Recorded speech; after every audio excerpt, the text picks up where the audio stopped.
मराठी नववर्ष गुढीपाडव्यानिमित्त ठाणे शहरात पारंपरिक उत्साहात भव्य स्वागत यात्रा जल्लोषात पार पडली. विविध संकल्पनांवर आधारित देखावे, महिलांची बाईक रॅली, पारंपरिक पेहरावातील युवकांची उत्साह गर्दी, लेझिम पथक, ढोल ताशा पथक, सामाजिक विषयांवरील आकर्षक चित्ररथांनी नागरिकांचे लक्ष वेधून घेतले. शहरामध्ये सर्वत्र स्वागत यात्रांचा जल्लोष पाहायला मिळाला. श्री कोपिनेश्वर सांस्कृतिक न्यासाच्या वतीने दरवर्षीप्रमाणे यंदाही हिंदू मराठी नववर्ष आणि गुढीपाडव्याच्या निमित्ताने भव्य स्वागत यात्रा काढण्यात आली. या स्वागत यात्रेचे यंदाचे 26वे वर्ष असून शहरात उत्साहाचे वातावरण पाहायला मिळाले.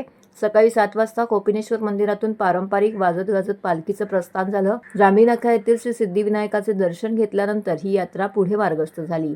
यंदाच्या यात्रेमध्ये समर्थ ठाणे, सशक्त भारत, वंदे मातरमच्या 150 वर्षाची नोंद, भारत 2047 आणि नागरी कर्तव्य या 4 प्रमुख संकल्पनांवर आधारित तब्बल 58 चित्ररथ सादर करण्यात आले होते. या चित्ररथांच्या माध्यमातून सामाजिक, सांस्कृतिक, शैक्षणिक, पर्यावरण विषयक विविध संदेश देण्यात आले.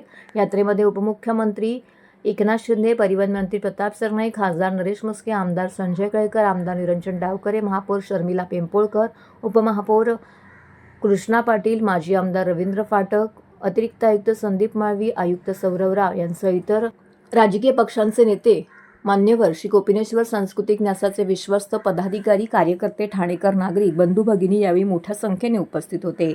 अभिनेत्री सोनाली कुलकर्णी आणि नेहा पेंडसे यांनीही सहभाग घेतला. गोखले रोड येथे राष्ट्रवादी काँग्रेस पक्षाचे व्यासपीठ होते. दिवंगत अजित पवार यांना भावपूर्ण श्रद्धांजली देणारा बॅनर लावला होता. महिला बाईक सायकल रॅली यंदाचे विशेष आकर्षण ठरले. महिला बाईक रॅलीमध्ये एका महिलेने तुळजाभवानीची वेशभूषा केली होती, तर पारंपरिक वेशभूषेमध्ये सहभागी झालेल्या महिलांनी विविध सामाजिक आणि सांस्कृतिक संदेश दिले.